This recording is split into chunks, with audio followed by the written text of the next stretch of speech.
Hello everyone and welcome back to Chronos Plays Lost Odyssey. Today, we're leaving my house. We could fix up the house, I guess, but I don't think that's gonna happen. Sarah, we need to get to the Goatson capital. We'd like you to unseal the Black Cave. What's the Black Cave? Invasion by Goatsa, so that Tosca wouldn't be caught up in a war. Yeah, but just, you know, your head was screwed on wrong then. Even with your memory gone, you acted to protect others. Cool. The longer we leave Gongora to his own devices, the more children like ours will come to harm. Help us, Sarah. Come.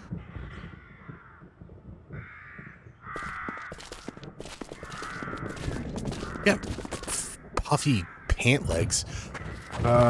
So should I go to the store? Do you have like the best weapon available right now? I'm gonna assume you do. Let's go to the Black Cave. Now, Sarah, I don't really know what to do with you. I'm assuming, like, because of how the skills work, you'll be a better black mage than Jensen, or even a better white mage than, you know, Cook, or spirit mage than Mac, but that can be said about Ming as well. We are reliant on them learning those skills, though. You do have level 4 black and white magic, which is good. So, yeah. We're gonna get Jensen up to level 26 first, or maybe even level 27, depending on how this area goes. Is that like a terminal? Kind of looks like a sword in the ground.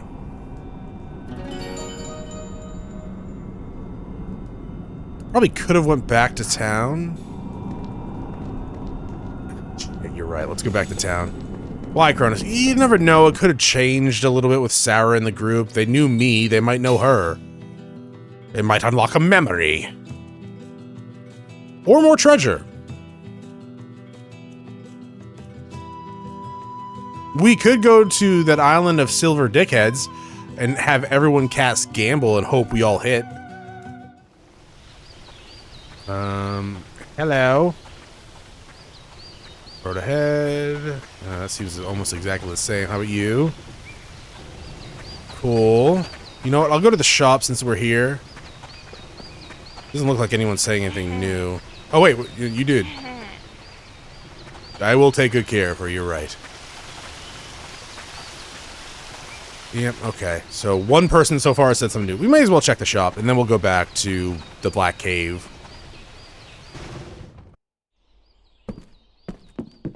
I'm Oh, it was a memory. Sure, everyone likes the idea of peace, but I'm sick of the same boring routine day after day. I gotta get out of this village. Not this again. Kaim remembers when he wanted to leave the village.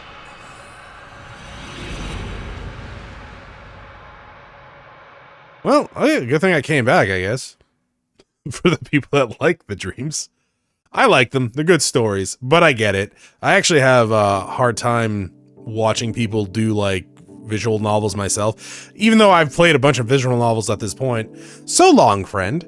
Even when he's trying to look detached, his true feelings show through. He is timid, cowardly, and gentle. He might try his best to put on a threatening expression, but the smile that comes afterwards is indescribably sweet and almost worshipful. This is why Kaim is always telling them to forget it. And this happens when they are perched on bar stools or are earning a day's pay in the quarry, or walking through the marketplace, or standing on the stone-paved roadway. But why, big brother? Tobol says with a pout. He always calls Kaim big brother, and though Kaim has never asked for this companionship, he takes every opportunity to follow him around. He is worshipful in this sense. Please take me with you, big brother Kaim. When you leave this town, he begs like a child, even though he's old enough to have a regular job. Sailing over the ocean, crossing continents, traveling anywhere you like. My heart still starts pounding when I imagine that kind of freedom, he says, his eyes shining like a child's. I've always wanted me to travel like you, big brother. Take me with you, please. I can't stand this hick town anymore. He would grab Kaim's hand and cling to it like a little boy, and often he would look around the people on the street or the crowds in the tavern, openly making boyish faces at times to show Kaim his disgust. You come from another town, so you know what I'm talking about. The only thing this place has is history. Sure, it's old, but it's half dead. Look at these people's faces. Not one of them has any spark. They all want to get through one ordinary day after another without any problems. It's the worst place in the world. That sounds pretty fucking honestly perfect. If I have to stay cooped up here much longer, I'm going to have moss growing on me. No spark. Kind of doesn't see that way. People here behave with the refinement and mild manners appropriate to the historic city known as the ancient capital. They simply have no taste for the kind of ambition that goes with high hopes or danger. Having never set foot outside this place where he was born and raised, Tobal knows nothing about other towns. Kaim knows all too well about them. There are those that used to be the left and right banks of the single town, separated only by a river, but which now clash in hatred in intense and ongoing war. Towns in the grip of famine where the residents snatch food from one another. Economically flourishing towns, rampant with crime driven by greed. Towns of rotting houses abandoned by their people in search of wealth and prosperity, while just over the hill, their sparkle bloom towns. Am I fucking reading that right? Just over the hill, their sparkle boom towns where the people celebrate their riches. There's probably... Okay, sure. It's fine. All night long. All night long! On his endless journey, Kaim has seen towns without number. And he's not only thinks to himself, but says to Tobal, this is a good town. But praise is the last thing Tobal wants to hear about his town. You must be joking, he says. Not at all, says Kaim. This is a really good town. I'm telling you, that can't be true. No place is perfect, of course. I'm not talking about perfection. You've only been here 6 months or so. You don't know. I've been stuck in this hick town since the day I was born. You can't know how I feel. I'm bored out of my mind. I'm sick of this place. I can't stand it anymore. Kaim is not unaware of what Tobal is trying to tell him still. But no, Kaim shakes his head and gives Tobal a sour smile. You know, he says, there are some people in the world who would give anything to get a taste of what it's like to have enough peaceful days to make you bored. Well, that may be so. I think you were lucky to have been born in a town like this, where the people are so happy. When you sleep in an inn in the town, you don't have to keep your ear cocked all night for threatening sounds in the hallway. Young women can walk the street at night without a dagger for protection. Children have plenty of plain but nourishing food, and they can play outdoors until the sun goes down. Life on the road teaches you these things. The more towns you see, the more deeply the lessons leave its mark on you. The kind of things that Tobal takes for granted are, in fact, the indispensable keys to happiness. I'm not so sure, Oni-chan. Isn't happiness making your dream come true? If all you need to go on living is peace and security, what's the point of living at all? It's up to each individual. Tobal's not just being perverse or arguing for the sake of arguing. Eyes locked on Kaim's, he's asking these questions in all seriousness and sincerity. Kaim recognizes that Tobal is an absolutely straightforward fellow, and that precisely because he had a comfortable, untroubled upbringing, he has come to feel unconstrained in a town where he was born. The irony, it calls forth a twinge of pain in Kaim's breath. This, in turn, provokes him to challenge Tobal. So tell me, what is your dream? My dream? That's obvious, isn't it? To get the hell out of this place as soon as possible. And go where? Anywhere but here. The genie grants the wish. And what will you do when you get there? I don't know. What if you end up someplace that's not at all what you were expecting? I said I don't know, didn't I? Stop being so hard on me, big brother. I'm not being hard on you. These are the things you have to think about. Well, I've had enough. An outsider like you can't possibly know how I feel. Though he stalks away in anger, Tobal will be back tomorrow morning, as worshipful as ever of his big brother. He has a simple, carefree personality of a child.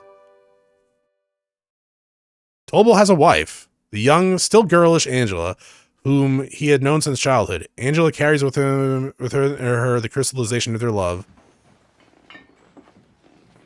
Oh, don't be a dick. Are you gonna abandon your family? Tobal will soon become a father. Tobal's parents, relatives, friends shower their blessings upon the young couple, who will soon be young parents. But Tobal says, come, I don't want this. Glowering, he all but spits the words out as the two sit at the far end of the tavern's bar. Don't want to be a father? A little too fucking late for that, my dog. What the fuck happened to your pull-out game, then? Kaim asked, which only increases the bitterness of Tobal's expression. Tobal nods, as if to negate the answer. He mutters, no, I'm glad enough to have a kid, but how could I not be happy about that? But I don't know, I just don't want this. He can't put it into words, he says. He cocks his head a few times to explain to himself, then swings down his liquor. You don't have a family, do you, big brother? No, I don't. What does it feel like to be all alone in this world? Kaim only answers in a strained smile. Kobold interprets Kaim's expression in silence to suit himself. You're absolutely free, right? Of course you are. No load to bear, no leg irons. You think kids are leg irons?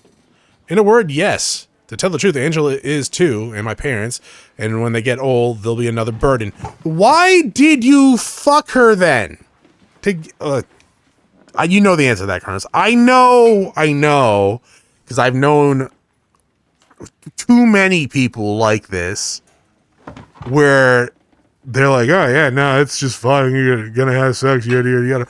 Oh, she's pregnant? I don't want to have a kid. Like, dude, you really should have thought about that before you fucking did it. Or maybe wrapped it. What was I? Working every day for Angela and the kid, raising the kid, taking care of my old parents, and my life ends. And that's what the birth of the child is. It's a life sentence. You're stuck. Then you shouldn't have fucking done it. Kaim does not nod in agreement with this. Neither does he try to argue against it. Like, it's... Honestly, you know what? If you feel that way... Fine, right? As long as you're not fucking hurting anybody else, or I don't know, bringing someone into this world that you're gonna impact with such a thought, right? I don't know. I could go on and on about people like this, because I've known people like this, but good God, I hope this doesn't turn out to be fucking... Well, it's probably gonna turn out to be depressing. A lot of these have. Anyways, Tobal interprets the signs too as he sees fit. I know what you're thinking, he frowns. Shut up, kid, you don't know what you're talking about. Kaim says nothing. Tobal, uncomfortable, looks away. I'm glad, he says, more to himself than to Kaim. I'm glad to be having a kid with Angela. I'm going to do everything I can for him. Good, it's true, I wouldn't lie to you. You have to believe me, big brother. I'm really happy and I know I'm going to have to work hard. Yes, I know, says Kaim. I'm happy, but at the same time, I don't want it. Not that I'm embarrassed about it or anything, it's just that I don't know. I want to give up this whole business and run away somewhere far away. So now the truth comes out, kind of says with a laugh. What do you mean? You just said you want to run away, not travel. This is probably Tobal's true feelings, to which he gives grudging assent. I suppose so, how else can I put it? Kaim almost wishes he had been a little tougher on Tobal. How would Tobal answer if he said, for example, you know, Tobal, you started talking about traveling with me around the time Angela's belly started to swell. What would what would the look on Tobal's face be if he asked, if a family's a leg on, why did you even propose to Angela? Good questions. How would Tobal shift his gaze if he confronted him with, you know, Tobal, if you want to get out of this town so badly, you don't have to travel with me. Just take off by yourself. But Kaim doesn't have the meanness to ask such questions. I do.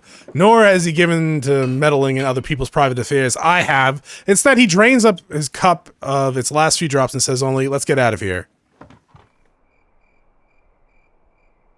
Even after they left the tavern, Tobal goes on about the stupidity of living the rest of his life in town. The broad night sky is clear. The moon is out and perfectly round. Is Tobal going to turn into a werewolf? I'm asking you again, big brother. When you leave this town, just say the word to me. Wouldn't it be better for you two to have a traveling companion? Tobal is starting to go in circles again when Kaim interrupts him. Didn't you want to get out of here all by yourself? Traveling companion is not exactly a solo trip. No, well, you see, you're right. I just go part way with you. You can let me tag along a little while, and then I'll take off on my own. You just slow me down. I know that. Traveling is hard, sure, and my life might even be in danger sometimes. I know that. But that's what makes it so thrilling. Risking your life is no game. Look, if it turns out to be a drag on you can just leave me behind. That's it. I wouldn't mind it. I mean, look, I'm ready to leave my parents and my wife and kids behind. Yeah, that's not something you want to fucking admit to. This is never going to end. Kaim nods and sighs. All right. Yeah, you'll take me with you? Tobal's face lights up. I hope I stab him on the road. I've been in this town too long, says Kaim. It's about time for me to get out of here. There, walking with the wind in my face. Yeah, that's it. Walk with the wind in your face. Life on the road. When do we leave? It's getting pretty late this in the year. You don't want to be on the road in the winter, do you? Say, how about after the snow in the past has melted? Kaim points at the moon hanging in the night sky. Huh? Tobal seems puzzled as he looks up. The night this moon is perfectly round again. This moon is perfectly round again after its wane and wax, meaning exactly 1 month from tonight. Tobal's face starts to move as if he wants to say something. He probably wants to say, that's too soon. His face betrays a look of hesitation and confusion that was absent when he was engaged in this unusual, endless chatter. A month from now? In the middle, that's the middle of winter, brother. I know that. I'm not fucking gonna suffer from it. Won't it be hard getting through the pass? You don't want to go? No, that's not it. If you don't like it, you don't have to come with me. I'm leaving the night on the next full moon. That's all there is to it. Okay then, big brother, I'll go. I'm definitely in. I hope you change your mind. Or have life insurance so when I stab you out on the road, your family can collect. The night of the next full moon, Angela would be having her baby right about then.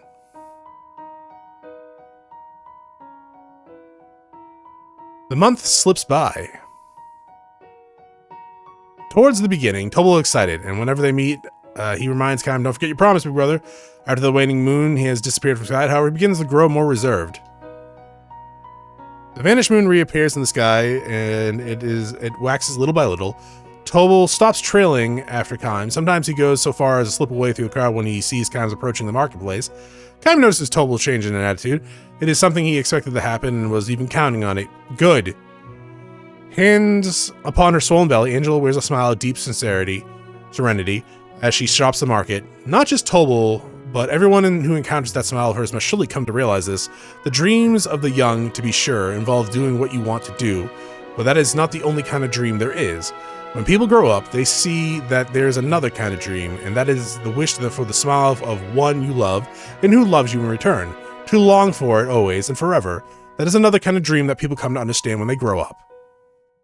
They just have to grow up first. Tobal.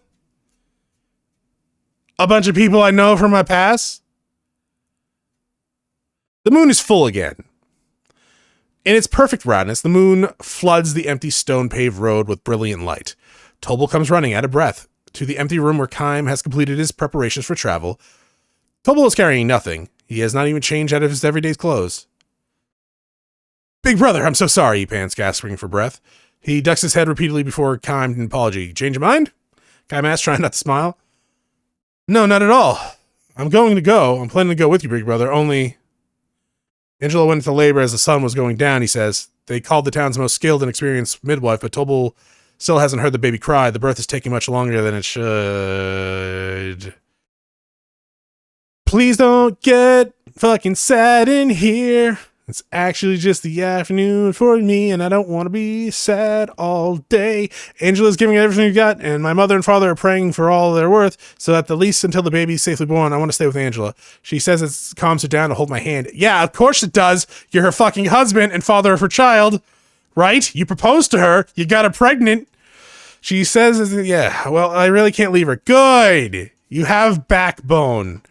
Kaim nods to him and fully understands. So people, please, brother, wait a little longer. As soon as I've seen the baby born, I'll leave home. That is not a good thing. I'll definitely go just a little longer. Even as he speaks, his feet are stamping impatiently on the ground with his eagerness to rush back home. I understand, says Kaim. I'll wait until the moon is directly overhead in the sky. Don't worry, it won't take that long. You'll just have to wait a little longer. Just a short while longer. No hurry. But on the other hand, I want you to promise me one thing. What's that? When the baby is born, I want you to hold it in your arms. Don't come back here until you've held the baby. Understood? Bill looks at him with a puzzled expression, but he nods in agreement and says, understood, I'll do exactly that, big brother. So be sure to wait for me. Tobal charges out of the room with an even greater force than he came in. The sound of footsteps running on the stone pavement draws away. And when Kaim is sure he's gone, the smile slowly spreads across his face. I'm fucking out of here.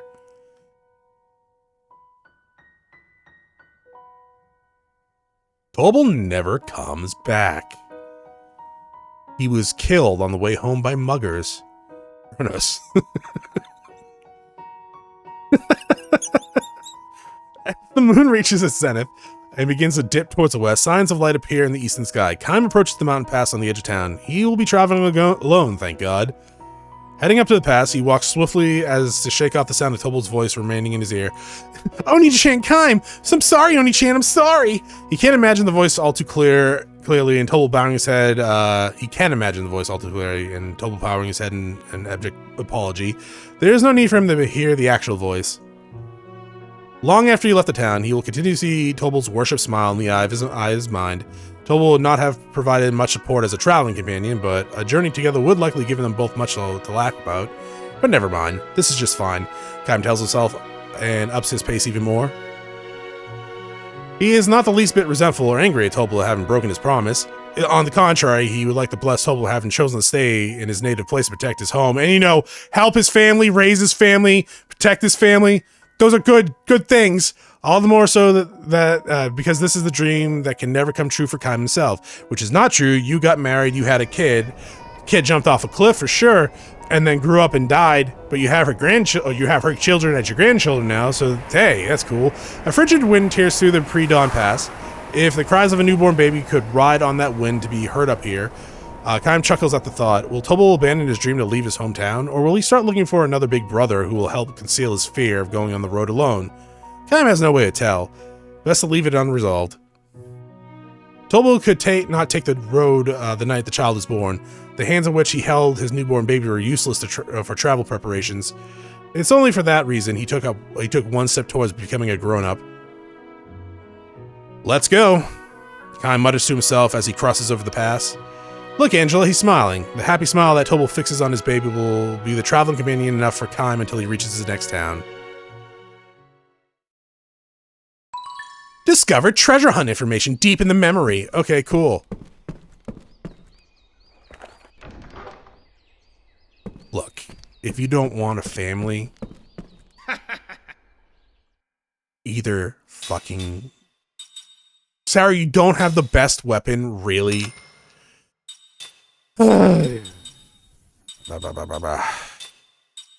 were you gonna say, Chronos? Either fucking wrap your shit, take birth control, or just don't fuck, right? There you go. Hey, there you go. It's actually easy not to have kids. Does this thing do anything? It doesn't look like it. Oh, let me check your other stats real fast. 390. I actually think your fucking magic stat went up. So you are an American badass, but also the strongest caster. What's your speed? It's legitimately the same as Ming's. Yeah. You're a little less defensy. She is one level higher than you, though. Which means you're even better, though, right? Because straight up, by the time you actually freaking get to her level, you'll be good to go. You looking for another memory? I guess we should check out that treasure information. Items? Yeah, okay. Lyrium's treasure. Somewhere in the cliff on the North Cape. Somewhere in the cliff on the North Cape. Sure. I'm actually really glad I came back. I wasn't originally going to, and I was like, you know, we'll just see if there's any new interactions with Sarah and then items. North Cape. Here. Cliff. Is that why she jumped off?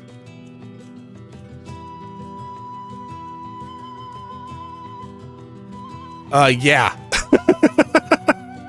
Okay. We have not been here before. Was this on the map since last time? Here's the treasure.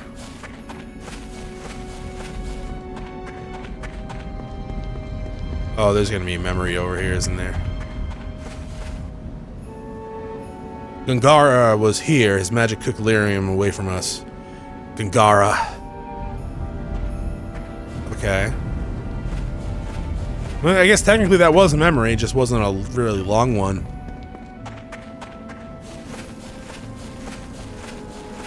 Treasure? Lionheart. Is that like a very glowy gunblade? Ailment Void. Okay, that was spirit magic, right? Level 3? Okay. What was Lionheart? Immunity to Terror. Sweet.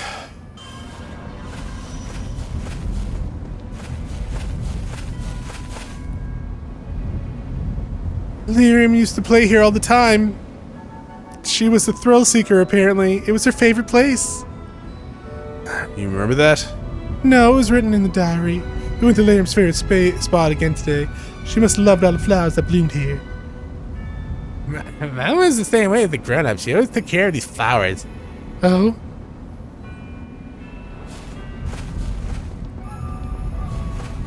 Okay.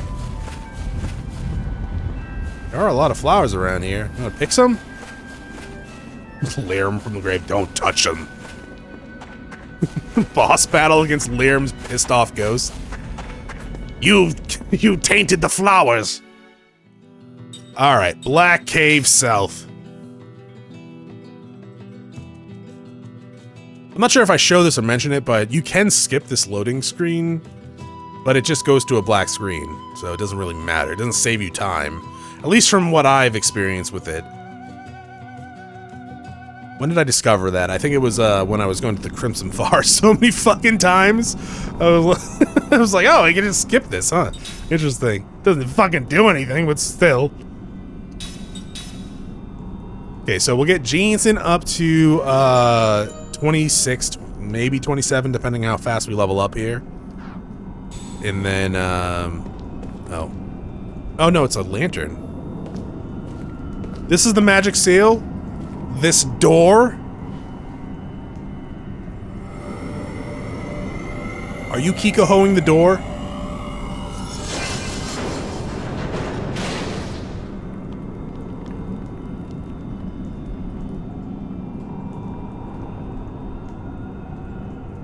Black Cave. Why can't we ever just go to a pink cave?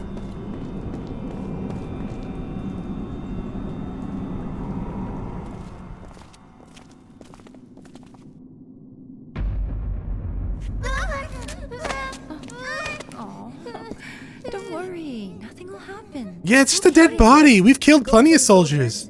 Or people. Were they coming to recruit men from the village? I imagine so. Huh?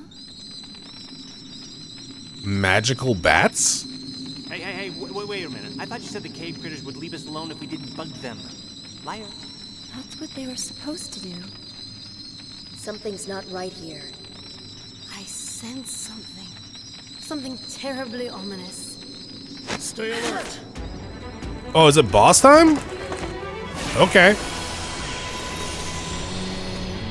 Looks like we got a good chance. I would hope so, Cook. So it's probably not boss time, but... Oh, there's a dick in the back. What the hell are you? Dark Sorcerer. Alright. 200 is not that great of HP.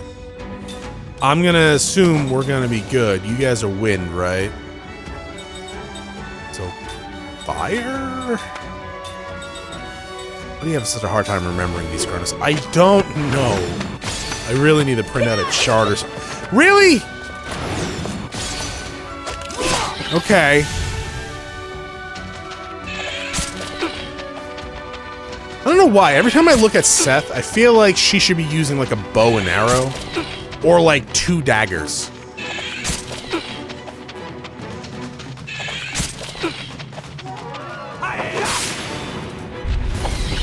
There's fire. Good.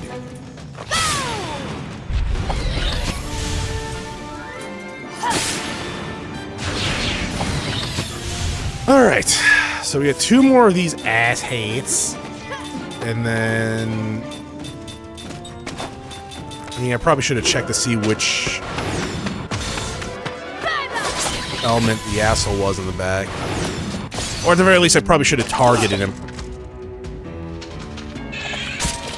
Oh, fuck. We're gonna get rabies now. All flare? That's pretty cool looking, I'll give you that.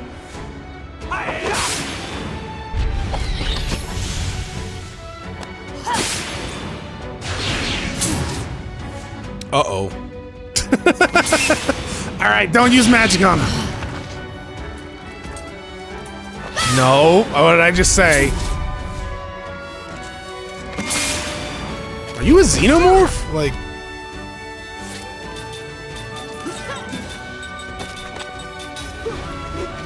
You kinda look like it. Oh! Oh, fuck!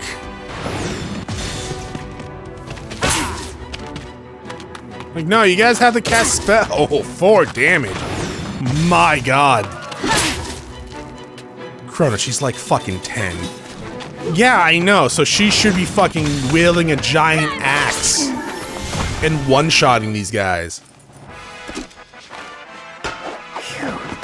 That was a close one. Oh, well, okay.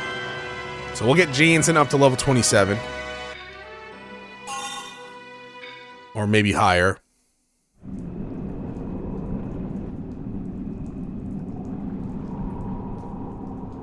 Alright, who said they wouldn't attack? Because it wasn't me! We know. It was Sarah. Mysterious power was driving them, making them attack us. Didn't you feel it? But why? Probably hatred. It must be magic energy. You mean Gongora? Not necessarily. Couldn't it be that this world's natural magic energy is having some kind of effect? Yeah, probably. Alright, let's see. I learned... Not that. We'll be learning that soon. It was absorb transfer. Which means, I guess I'll learn black magic. The last one we can do. And we don't need to learn that for, you know, I was so for sure thinking there was going to be something up there. Examine. This place is terrifying. No wonder it's called the Black Cave. Without any light, there's no telling what horror awaits. The poison's eating away at my body. My friends were killed by monsters. Light. If only I had some light. That's this. The last thing the dead soldier wrote, it appears. Can I steal his sword at the very least? Is it gonna... Okay, I was honestly hoping I could just steal from him. But that's cool too. What about you? Don't let him get away! Yeah, we chase down our victims. Hello, fucking monkey man. Zagan? Sure. Zagan, you are Earth, so, water. Gotta erode that Earth, right? Or is it wind? It's wind.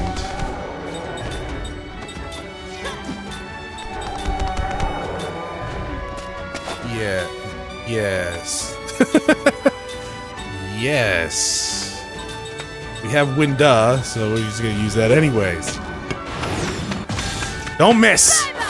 Good. Don't miss! Thank you.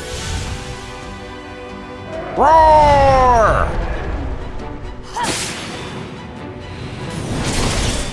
Ow.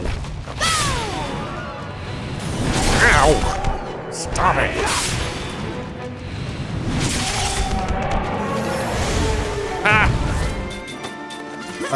You know what? Combo breaker! We don't have combo on you for some fucking reason. Let's go ahead and heal everyone because they're gonna cast spells on us and it's gonna fucking hurt. And, you know, where's the fun in that? Your magic boys. All ground.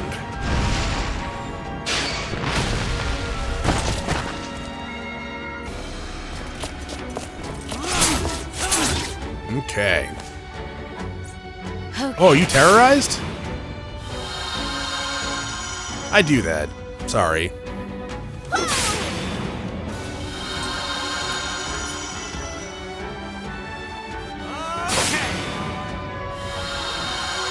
Nice. Oh, you're giving us a bath? How lovely. Okay, that was a little fucking painful. We'll just stick to the healing. Dead. Okay. We will not kill it next time. Unless I get 2 perfects and a crit. Are you gonna heal the whole group again? Probably, because he's gonna do an all-out attack. Well, not an all-out attack, but you know what I mean. He's gonna hit the entire party. Which is kind of a shame because he's actually going like last. Oh, actually, you know what? Never mind. He's going next turn because we beat him into submission. Is there a speed up button? Heal me faster.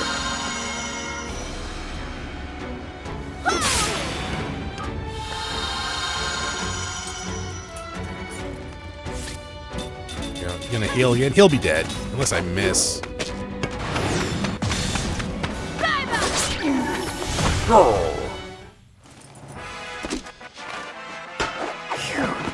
That was a close one. So, wait, maybe we get Jansen up to 28 before we switch him out.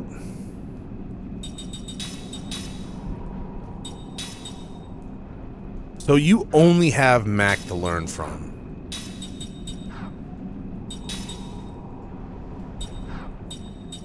What about you? You're really good there because we don't need anything else. I guess I could do factual analysis. And you need a new accessory.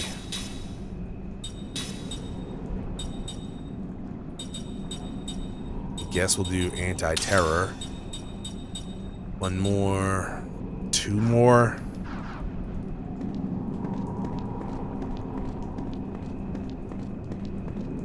There's nothing over here. There's a treasure on the other side.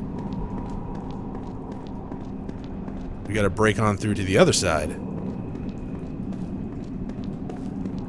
There is a door.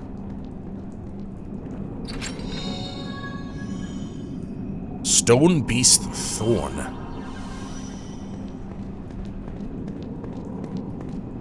Can't go up that way. Interesting.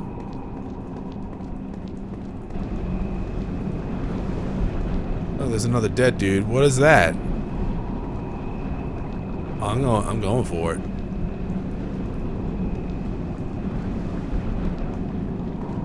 Okay. Pick up.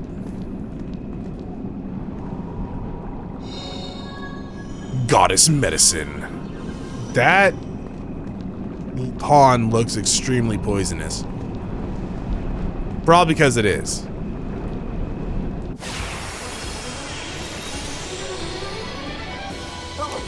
not underestimate me. Okay, a bunch of assholes.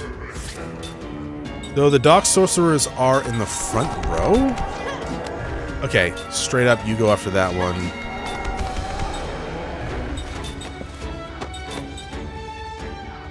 Oh, we don't have any spirit magic. I was gonna say we can straight up buff the melee fighters, I guess. Sure, go for the wind in the back.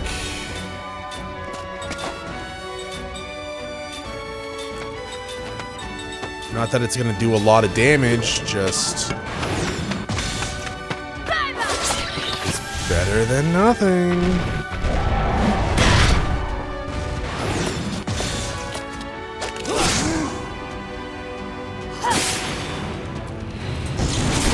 I mean, 150 is still actually pretty good. This is gonna probably do, what, 300? Oh, almost 400, actually. Still really, really good. So at the very least, that thing's probably dead this turn.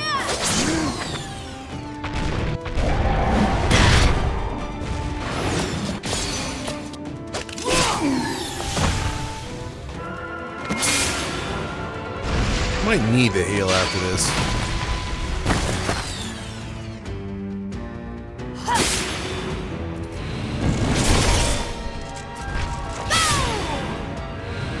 I mean, sure. Oh, shit. That's unfortunate. I know.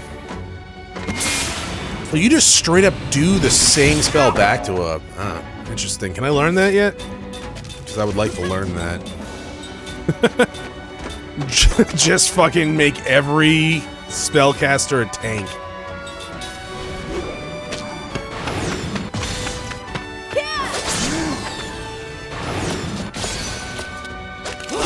You will die next turn. Honestly, if I had them attack, you would have been dead. No, actually that's not true, because Jensen and Ming only do about, what, 20 to 30 damage, and Cook did 4 damage, right? So... he would not be dead this turn. He'd be close.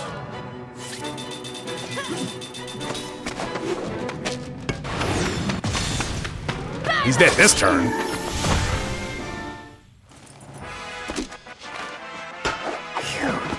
That was a close one. Okay, so... do you learn anything, Jansen? You don't. I'm gonna swap out,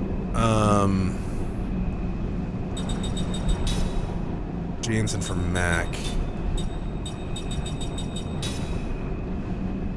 Sarah needs to learn a lot of skills.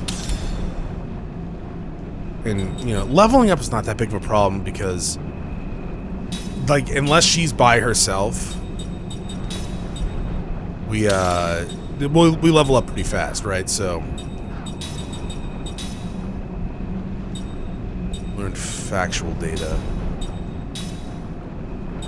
I guess learn Spirit Magic 4 for you, and then Power Hit might be good. Oh, I didn't finish learning. Black magic, whatever, it's fine. Kaim's not using magic anytime soon.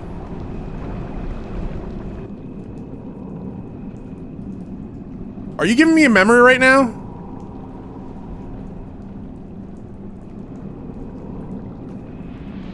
Yeah, okay. Kaim recalls a memory that's locked deep in his heart.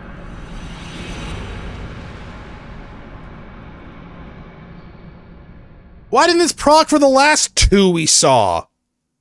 They all died the same exact way. Pathetically. The tragedy of the Butcher General. Everyone knows this general as the Butcher. He's strong in battle, a skilled tactician. He has massive techniques of turning the specifics of topography and timing of to his advantage. And he is outstanding. Above all in the skills of an individual warrior. Victory on the battlefield, however, does not lead straight to butchery. Many generals have been nicknamed for their military prowess: the victorious, the indomitable, the invincible. Only one is known as the Butcher. The Baker and the Candlestick Maker? Do you know why that is, Kaim? The general himself asks as he gloats over the vast mountain of corpses. Kaim does not reply. The vast mountain of corpses kind of speaks for itself. He entered the fray as a mercenary, but his exploits far outclass those of irregular troops. For the general to call a man to his president and speak to him face to face, apparently honor beyond even most officers' wildest dreams. Not just from winning battles, the general goes on. That would be too simple. Just kill the enemy general. Take the big one's head and the battle's over, right? Kaim nods in silence. This is how this battle should have ended instead of continuing for 3 days. The enemy general proposed the surrender on the first day. He offered his head in exchange for the lives of his men and the villagers, but the Butcher rejected the offer and continued his all-out attack on the enemy that had lost the will to fight, annihilating them in the process. The last day was used to burn down the forest into which the unresisting villagers had fled. The real reason doesn't end when you raise the victory song on the battlefield. If even one person survives, the seed of hatred lives on. I'm talking about the desire for revenge. Nothing good can come from leaving that behind. He must cut the cause of future troubles at the root. This is why the troops under the general command killed the young men in the village after they were through exterminating the enemy troops. They also killed the unarmed old people. They killed mothers fleeing with children in their arms. They killed the children they stripped from their mothers' corpses. Do you think me cruel, Kaim? Oh, yeah. Yeah, I do, Kaim answered, nodding. The officers gathered around them went pale, but the butcher himself smiled magnanimously and went on. "You didn't do any of those things, I gathered. My job is to kill soldiers on the battlefield. My contract doesn't call for anything else." And I'm saying that is a foolish line of thinking. The soldiers you killed have brothers and children. Do you plan to go on living in fear of revenge? That is sheer stupidity. If you wipe out the entire family, you can live without such worries, you see. The general laughs uproariously, and the surrounding officers all smile in response. Kime, however, his expression is unchanged, starts to walk away. "Where are you going, Kime?" "We are through talking, aren't we? My contract has ended." "Never mind that, just wait." When the general says that, several soldiers stand to block Kime's way. "Listen, Kime. I've had reports of your performance on the front line. What do you say of fighting under me from now on? You can exploit your martial talents to the fullest. I'm not interested." "What's that?" "I'll never draw my sword on an unarmed opponent." The butcher is momentarily taken aback, the shot written on his face. "You still don't understand, do you? You should try reading a little history. You'll find that hatred only breeds more hatred. This is what inevitably brings down even the most come on, Chronos, you can do it. Brings down even the most prosperous nations of power, which is why I make absolutely sure to sever it out of its roots. If you ask me, General, war and butchery are two different things. What are you? The same goes for valor and brutality. You, a lowly mercenary, dare lecture me? Let me tell you something good about hatred too, General. It doesn't evaporate from cutting off a life. It remains in the earth, in the clouds, and in the wind. I've lived my life in that belief, and I intend to go on doing so. You stupid! Butchery is the work of cowards. That is what I believe. Where do you get the nerve? The general glares at Kime, and his men draw their swords. At that moment, from within the scorched forest comes the cries of soldiers. Here are some, 5 of them still, no 6, over there, they went that way. Distracted by the shouts, the general commands his men, hurry, capture them. Don't let even one of them get away. Hurry, hurry. You can't let them escape. The men blocking Kime begin to fidget, and none of them thinks to stop him as he calmly walks away. Do you hear me? We must let them escape. If even one of them gets away, I'll have your heads, all of you. The general calls are clearly those of a coward.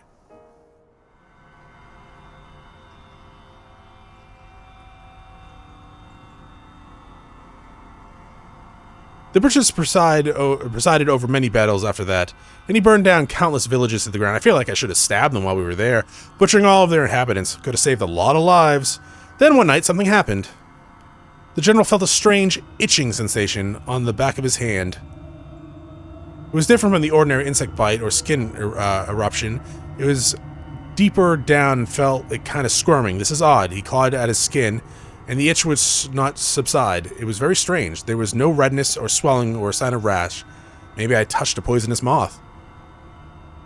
The general had burnt yet another village to the ground. Surrounded by beautiful countryside, the village in times of peace had extolled as the flowering hamlet. In keeping with this name, the villagers poured their energies in cultivating flowers of many hues, and the ones in full bloom in this particular season had the color of the setting sun. Indeed, the entire village looked as if they had been dyed the color of the beautiful afterglow. This was the village that the general burned to the ground with flames far redder than any sunset. The villagers who ran in circles begging for their lives, he killed one at a time. Far redder than the sunset, far redder than the flames was the blood that soaked into the earth.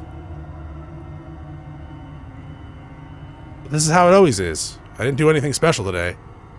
Shaking the hand that refused to stop itching, the general took a swallow of liquor, and in that moment it happened. Tearing through the thin skin on the back of his hand, a number of small grain-like things emerged within.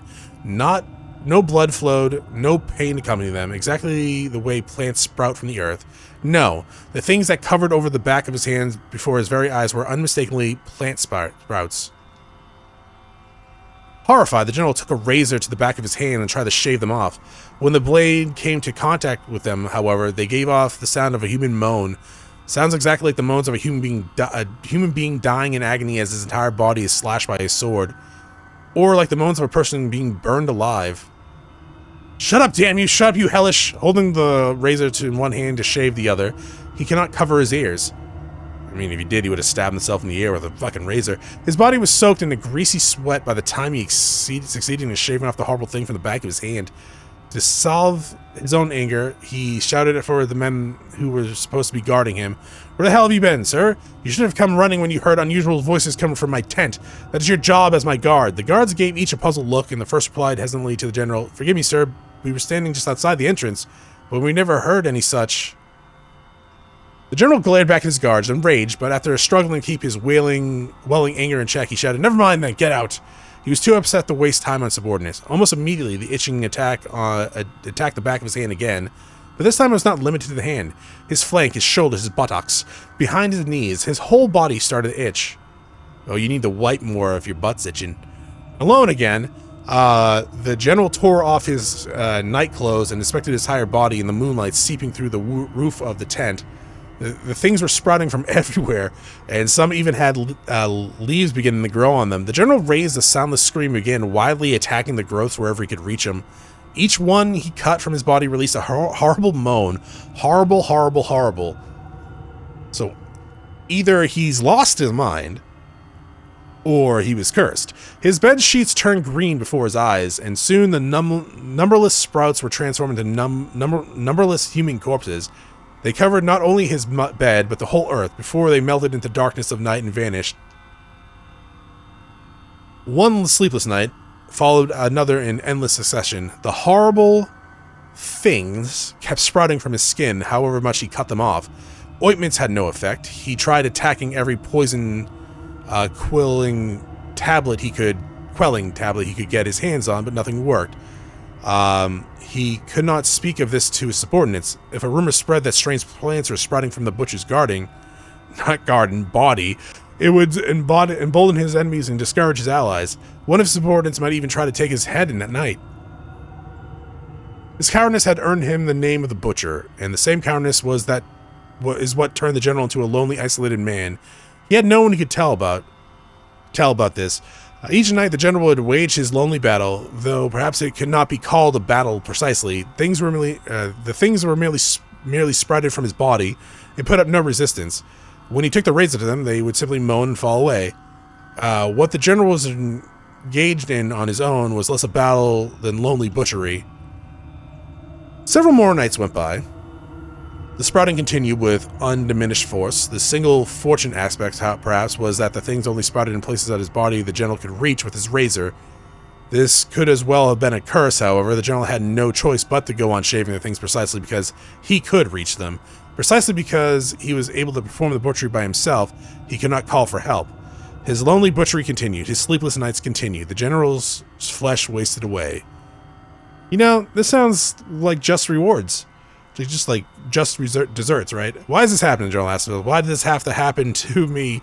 Why did this happen to such a good person like me? This is a time of war. I'm here on the battlefield. I have to kill the enemy in order to survive. In order to give myself future peace in mind, I have to kill them all, both armed and unarmed. It's simple common sense, the general all but spits out the words. All I have done is the sensible thing in the most sensible way. This night again, the sprouts emerged from his body. This night again, the general had to shave them off. Again, the countless moans. Again, the countless bodies. Again, he heard the cock crow to announce the end of the night. Again, the general passed the night without a comforted sleep. The general body, once superbly conditioned on the battlefield, withered away before his eyes. But more than his body, his mind became unstable. He spent his days sprawled on his bed. Eyes open or closed, he could see images of his past scenes of butchery. Now he began to recall the words of a skilled but isolated, insolent mercenary. Hatred doesn't evaporate from cutting off a life. It remains in the earth, the clouds, the wind. The general wanted to see that man again. See him and ask him again, have I been wrong all these years? I think you were told that before, my dude. The man himself, a man of few words, would probably not answer his question. Still, the general wanted to see him again, that mercenary, that kind fellow. The sun went down, the night gradually deepened. As always, the itching started and the plants began to sprout. But the general, grasping the razor and finger that now looked like withered branches, no longer had the strength to shave them off. His back began to itch. This was the first time the things had sprouted someplace beyond his reach, as if they had been waiting for this opportune moment. Sprawled on his bed, the general let the razor drop from his hand. Enough, I don't care anymore. The sprouts kept growing, creeping over him, and before long, they had covered him completely. At that point, his back split open, and an unusually large sprout emerged. Are you a Bulbasaur? By dawn, the sprout had fully matured, and before the cock crowed, it produced a single blossom of the color of the evening afterglow.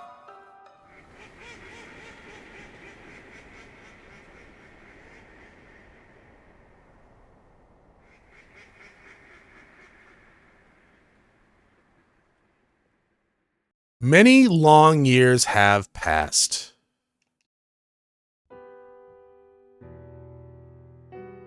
Visiting the old battlefield, Kime finds a flower garden there. Blooming in profusion, flowers are clearly different shape and color than the ones along its border. Besides the garden stands a stone monument inscribed with the garden's history. In this place, a great general met his end. He was known as the Butcher. He died suddenly one night, and from his body grew many flowering plants. These were evening flowers, a blossom unique to a village the general had burnt to the ground. An ancient legend tells us that the seeds of the evening flower lodge in the body of those who nurse hatred in their breast, and the roots of the plant feed the flower with the person's flesh. Time we should leave this place. The garden's flower, the color of the setting sun, sway in a gentle breeze. Time stands there for a long time, gazing at the countless flowers given birth by hatred, before walking on in silence. It is said that every center of the garden lies a disintegrating suit of armor, but no one has ever found it. The end. Well, good. I'm glad he fucking suffered, but at the same time, I would like some of those seeds. I have uses for them. Also, that is it for this episode. Thank you for watching. I will see you all next time. Have a great day. Bye.